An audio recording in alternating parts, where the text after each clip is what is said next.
Ukiwa minya hawa kidogo utakuta ukabila uko karibu pale tu. Aliwahi kunitania nani?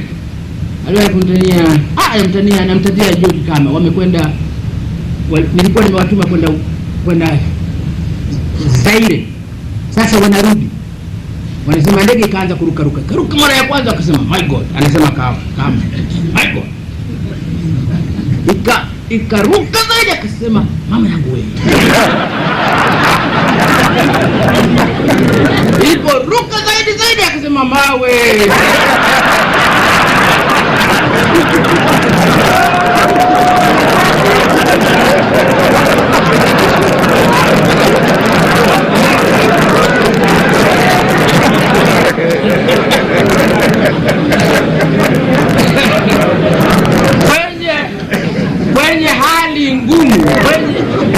Kwenye hali ngumu ya kweli nyinyi mtasema mawe.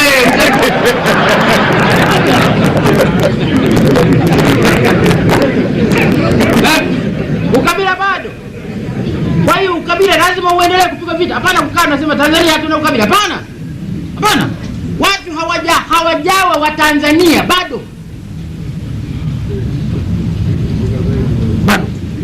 Kwa hiyo lazima kuendelea. Na watu wana udini. Kuna watu kabisa wanatamani nchi hii iwe ya Kikristo. Wajinga. Kuna watu wanatamani nchi hii iwe ya Kiislamu. Wajinga. Nasema natumia neno zuri, wajinga, sisemi wapumbavu. Wajinga.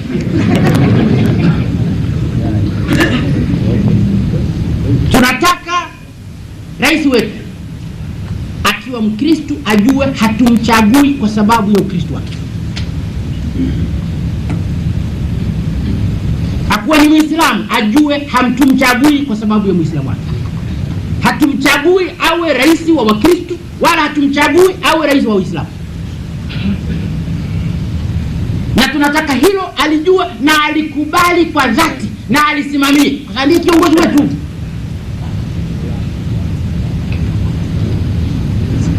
Alisimamie kwa dhati na bila woga. Ndiye kiongozi wetu. Katika nchi changa namna hii ambapo watu haraka sana kukimbilia ukabila, haraka sana kukimbilia udini, tunataka kiongozi wetu awe imara kabisa katika mambo haya.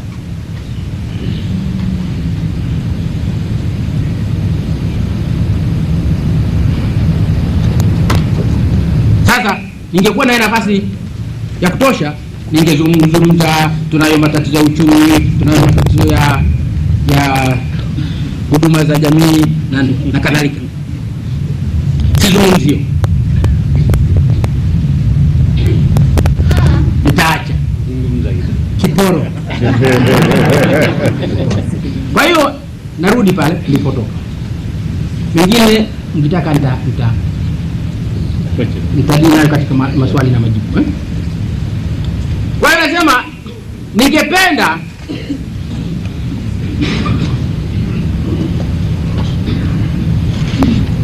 mjadala wa sasa uwe unahusu mambo hayo. Yale niliyoacha juu ya uchumi wetu, uchumi wa nchi yetu, juu ya hali huduma zetu, shule. Nilikuwa Mara juzi, mwaka juzi nimekaa na mkuu wa elimu wa mkoa kule, na naamini kwamba nadhani idadi ya watoto wanaosoma inapungua. Akasema mwalimu, hapa Mara sasa hivi ni asilimia ya watoto wenye umri wa kwenda shule ambao wanakwenda shule sasa ni 62.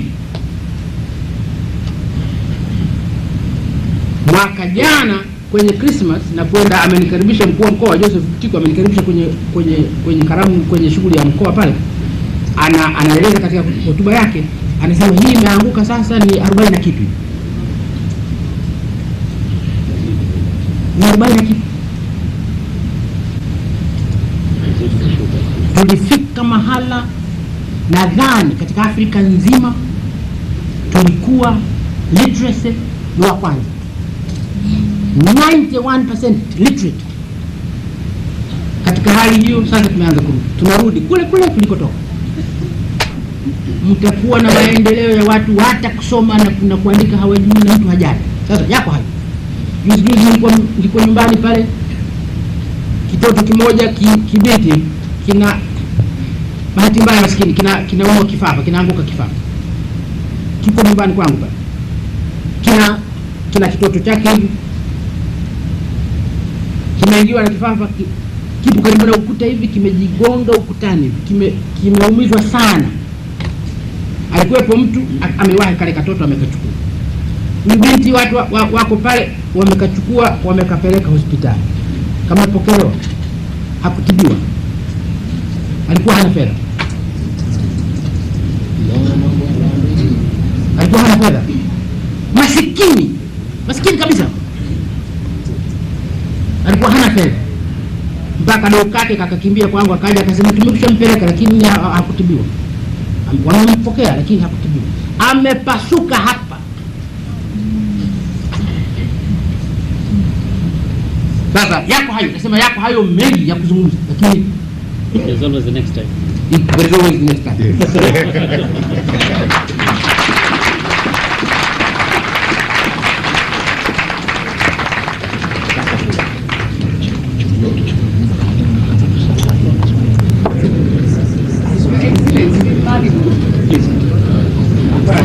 Yes. My name is Hannah Gaddett from German TV at the European Cultural Channel Arte. It's a pleasure to be here invited to the president. Please, as chairman of the South Center, regarding African countries since independence, where do you see still urgent problems which need urgent solutions? You mentioned so strongly corruption, but isn't it also a lack of leadership, a lack of commitment to the people? Thank you.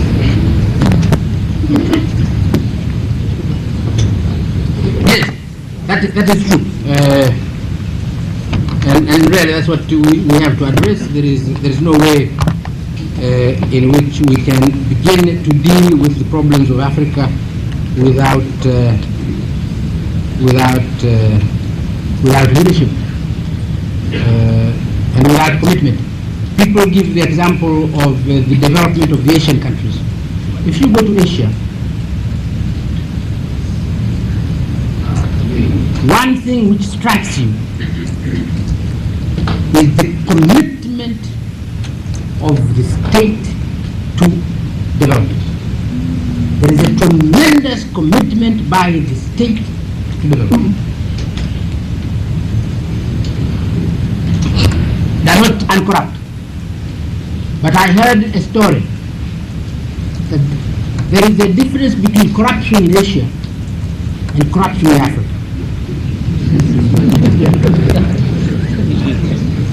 In Asia, if there is a contract to build a road, that contract might be awarded to the son of the president. In Africa, it might also be awarded to the son of the president. The difference.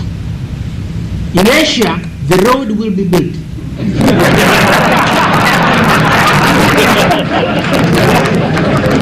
In Africa, it will not be.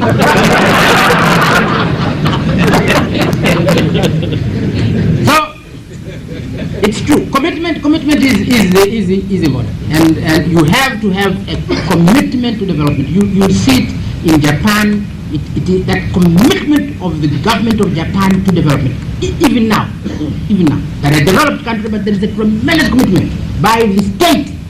Don't listen to this nonsense that the state should give up the direction of the economy. It's nonsensical, and we have so many stupid leaders who think you can develop your country, that somehow you can hand over the development of your country to something called private enterprise, unregulated. Unaachia tu basi. Maneno ya kipumbavu. Nani wameacha? Who had done it?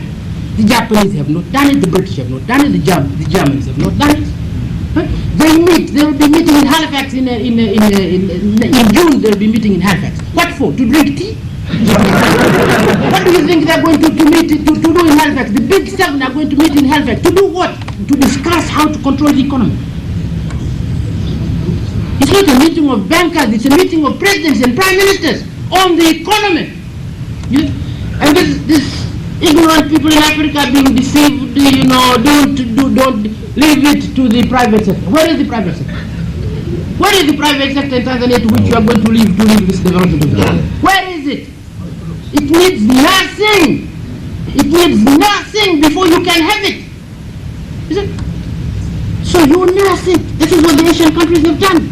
And they go on nursing it. So the Japanese did it. Korea. Tough. It's only now they're beginning to open up their market.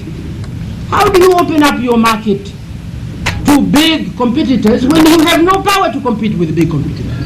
This is ridiculous. I mean, it's like, madam, I'm sorry. You know, in the world of boxing, in the world of boxing, there are heavyweights, middleweights, flyweights, heavyweights, and although the rules are the same, you put them separately, in separate rings. The heavyweights in their own ring, you see? The middleweights in their own ring. You don't put in the same ring a heavyweight and a featherweight. Never. How do you do that? That is murder. It can't be called freedom. But that's what trade is. That's what the big seven are telling us to do. That Germany and Burkina Faso should get in the same ring. And that is called globalization, freedom, liberalization. This is nonsense. This is absolute nonsense. You protect the weak until they become strong before they can compete. Always. This is the rule. This is the rule everywhere. But our leaders, even if we tell them that, they dare not argue. They can't argue. Wanaogopa. So you can't say no. So one, as you say, one is the weakness. Our own weaknesses in the internal weaknesses, and really until we remove those internal weaknesses, we can't begin. The internal weaknesses are not the only problem. The problem is this pressure from the rich that we should open up our markets for competition. I'm told we have opened now here for banking, for instance, banking. Now Tanzania banking to compete with the European and North American banking. This is nonsensical. Is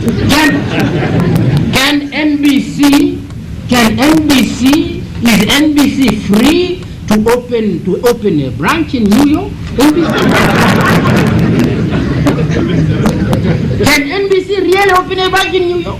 So when you are saying, let's be treated equal, are you really saying that this equality will give NBC an opportunity to open a branch in New York? This is rubbish. Absolute rubbish. So these big banks, they come to Tanzania. I'm told they're beginning to come. And then they find the NBC. They're complaining. The NBC is too big. We can't compete for it. NBC is big for what Northern Bank?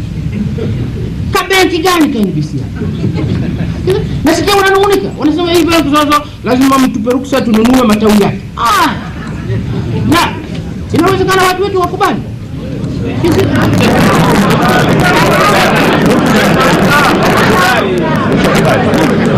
So, I'm sorry, I've answered your question. But I didn't want to touch that. I did not want to touch that because that's another area where once provoked, I don't stop. So. We'll take your question, David.